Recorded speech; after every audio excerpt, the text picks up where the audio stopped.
Hood Postman, Professor Belly Mail. This is not a glorification or a glamorization. This is an education. You can go anywhere in the world and get a couple of lives, but you come right here to get the truth. Be sure to click the notification bell, like, subscribe, and share. Drop a comment down below. So when the dope content hit, it'll feel like it's the first and the 15th. Lock the door.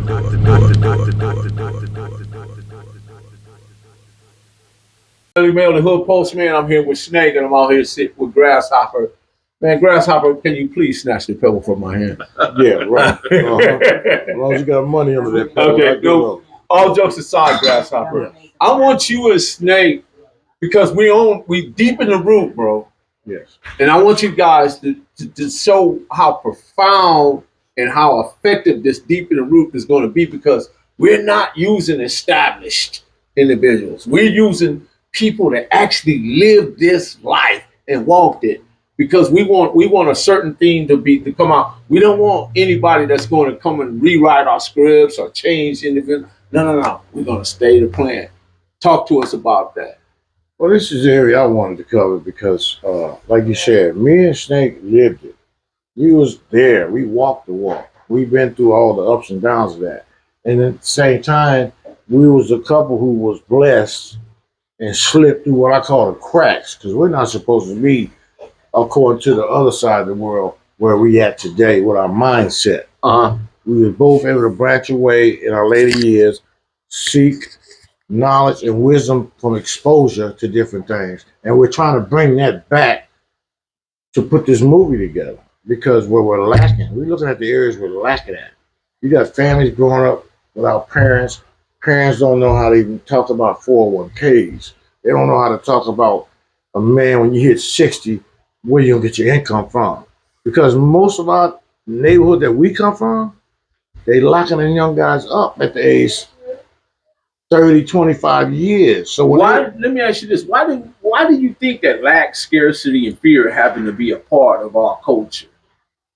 It's exposure. I mean, do you agree with that, Snake? If you grow up, I mean, it's like this: if you grow up and you hang out in this alley for 20 years, you don't know everything about that alley. But you won't know what is that alley is going to benefit you when you leave that alley? Nothing. See what I'm saying? So what I'm trying to say broken is, dreams and glass in that alley. Me and Snake and Blessing lived past the age we wasn't supposed to even make coming up where we from. 21 was our cutoff. But we made it. We're in our 60s now. And we're established where pretty much we're retired. We're not chasing nobody's clock. Have you ever been shot? I've been shot, yeah. Snake, you ever been shot? Oh, yeah. Ben, 357, took my whole arm off. You know I had the old 38 special they used to have back in the 70s, Popo. But the point I'm saying is, I done left and been to combat, served in the military 20 years. The thing I'm saying is, we've been taught things that we want to bring back to our community. There's a lot of us older guys now, not just me and Snake, who done developed a lifestyle by learning things, and we're trying to take it back and show our youth that these are the things you can have. Reach for your dream. Don't think you don't have a life in the future like we used to think. I'm hoping I make it to 21. Don't think that going to prison because you done killed somebody, you got these stripes. Because at the end of the day, don't no woman want no man at 6 years old with no kind of income at all, because you've been locked up half your life. So if you don't start trying to build your future today, putting money in a Social Security pile, so that when you do hit 60, you can file and have something coming back. Do you think that resonate with the youngsters? That's what we're trying to do by putting this movie together. Because a lot of them don't even know what we're speaking on. See, the movie has a lot of backbone to it. Yeah. You know, a lot of people can come to the hood, and just like when I was in the hood, you know, they come there and they had this powerful speech about this, about that, you know, and give us a whole lot of knowledge on what they know and how what they think of what we're doing or whatever, you know what I'm saying? But then after that, they get in their cars and they drive off, you know. See, but here, the movie is going to play the background, the backbone to an important moment, you know. Okay, and it to an important moment where Yo, just a few little distractions. Yeah, but anyway, um, what I want to do is go back to the hood, and I want to, you know, try to work with our young people. I'm talking like 12 down to probably about 8 or something like that, 9 years old. Yeah. Yeah, and we're gonna. The movie is gonna fund everything that we're gonna need. We want to get the what you call the splinter bands and stuff like that. We're going to get them coming into the hood. Of course, parents have to get involved here. Guardians have to get involved in this. We want uncles, we want aunties, we want everyone to come aboard with us and What and make this happen. what I'm trying to bring to the movie is showing that I was a nuisance to Compton.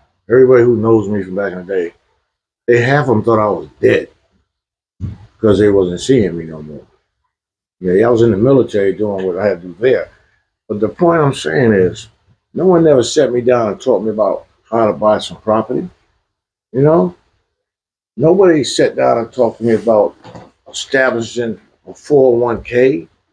See, our family, the African American community, the average parent in Park Village didn't know about this when we was coming up.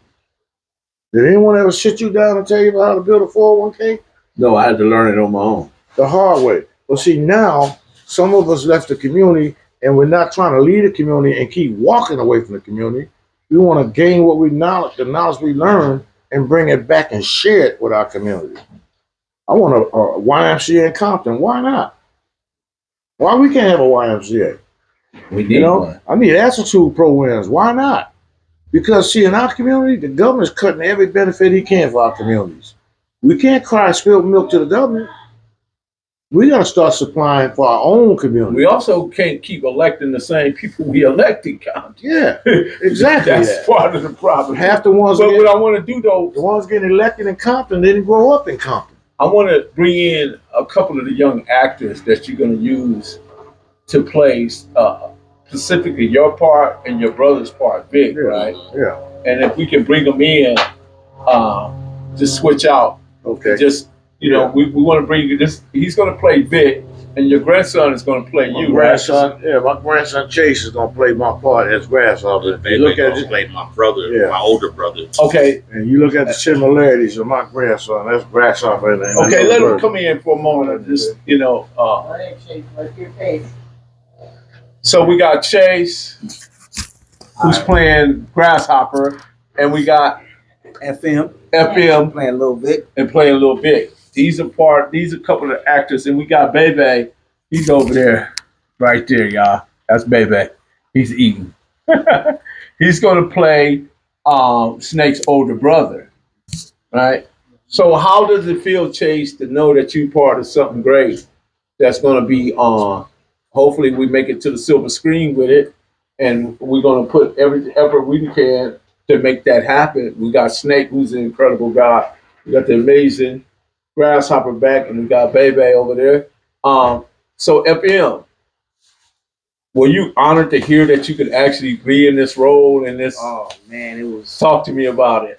it was like, you know what? I was always one of the people that I always thrived off of that. You know what I mean? Like went to acting school. In high school, of course, I took that as one of my extra classes because I was always like an outspoken person, funny and stuff like that. And to even get that opportunity is kind of like a dream come true. You know what I mean? Because especially coming where we from, like, Right. We from here, like Right. I'm from here, like. You witnessed it up close. You saw Yeah. it. You know what it is. Like I'm actually a statistic. I'm actually one of the people that was a nuisance to the environment. I'm all around because this is where I'm from. So for me to get a role portraying somebody that's a legend, somebody that has created something, a foundation that's worldwide. Compton's known worldwide. Deep in the root, man. Deep in the root. So Chase, tell me how you feel about being that you're gonna play your grandfather, man, and You know, he was a bad actor, bro. Well, honestly, I feel pretty excited to get this role Mhm. because, like, I feel like just playing my grandpa when he was little, it just seemed like a new opportunity. Like, I gotta change kind of my whole personality and stuff. Well, I It's think hard to that explain. once you handle the script and you go over the script enough, Yeah. you'll be able to grasp the personality because you know your grandfather. You see how wild he is now. He's wild right now. It looks like he's ready to take off. Well, Chase has an opportunity to play the part pretty well because I'm here and he's my right hand grandson. Sentimental. He's my right hand grandson, so he'll get first hand knowledge, not just reading the script. He has me to coach him through it, so he'll fit the part to the play. You know, in that age group, and he looks like everybody look at him like, man, that's me all. It's like my clone twin here.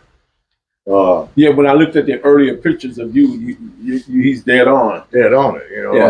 I mean, how many people can get that opportunity? You know what I mean? Yeah. So, So how old are you now, Chase? I'm 14, so 14, and of course, Grasshopper is 100.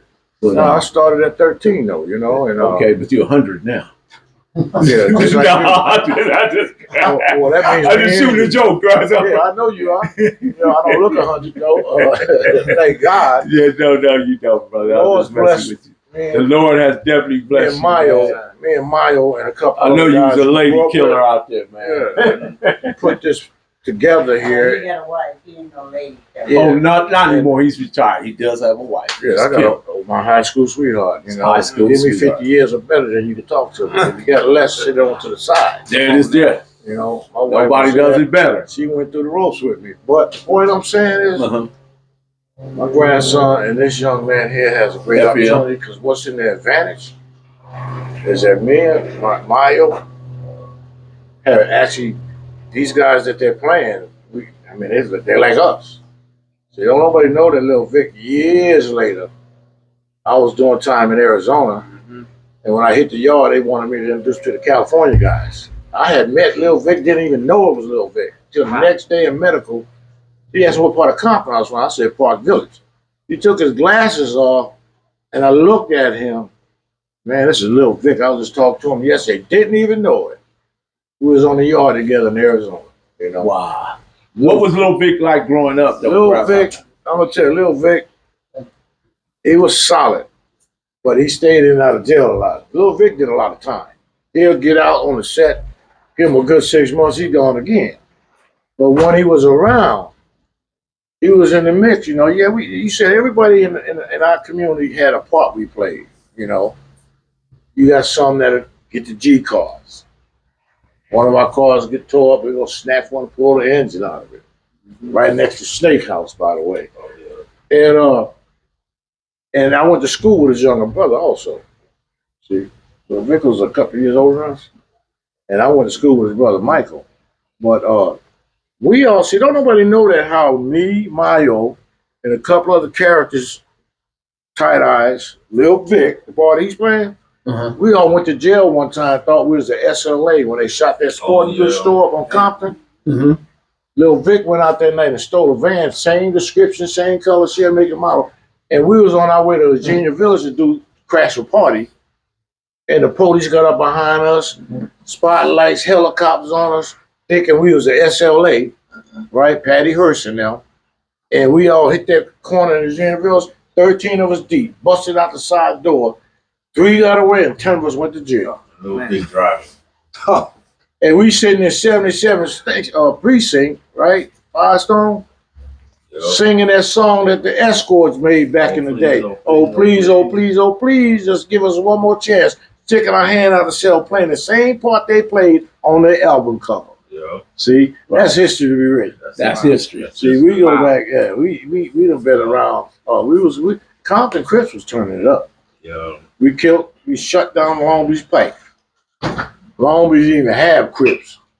You know what I mean? Now they got the East Coast Crips, Snoop Dogg Hood. You got the Insane Crips, you know, Dennis Thornton and his brother and them. You know what I mean? We go into history. So yeah, we got most of our leather coats from the Pike. They dress nice down there, huh? Yeah, yeah. Nobody realized how we should jack the RTD buses over there in Watts. You know what I mean? And take the bus off Is all course. that going to be part of the movie? It depends on what Mile wants to put in there because he's, like I said, the CEO of the production of the movie. Yeah. And we all working together. But the purpose of this movie is to give back to our community. To enlighten them what they're doing now versus what our purpose was then. Protecting our community, not crossing the street and shooting that guy because of the side of the street he lives on. And you gotta look at these young kids out here, because what the young kids is doing now, these young kids is hanging out in the hood, looking at the Jesus out there call themselves banging right now.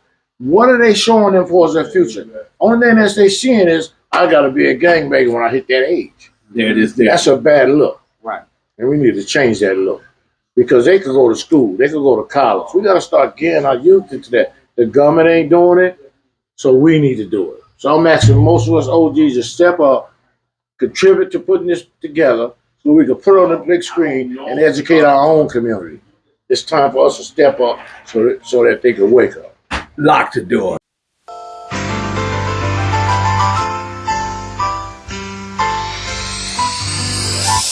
Straight out of Compton, original streets. Grew up with the lion, see what the criminals see. Now he a giant and a pivotal key. Got it down to a science, this the visual streets. He came up with Bullet, he came up with Turtle. Lived life to the fullest, he put it all in the journal. We dodging them bullets, we jumping them hurdles. It's the hood postman, we in the streets universal. Hood Postman, Professor Bellingham. This is not a glorification or a glamorization. This is an education. You can go anywhere in the world and get a couple of lives, but you come right here to get the truth. Be sure to click the notification bell, like, subscribe, share, drop a comment down below. So when the dope content hit, it'll feel like it's the first and the 15th. Lock the door.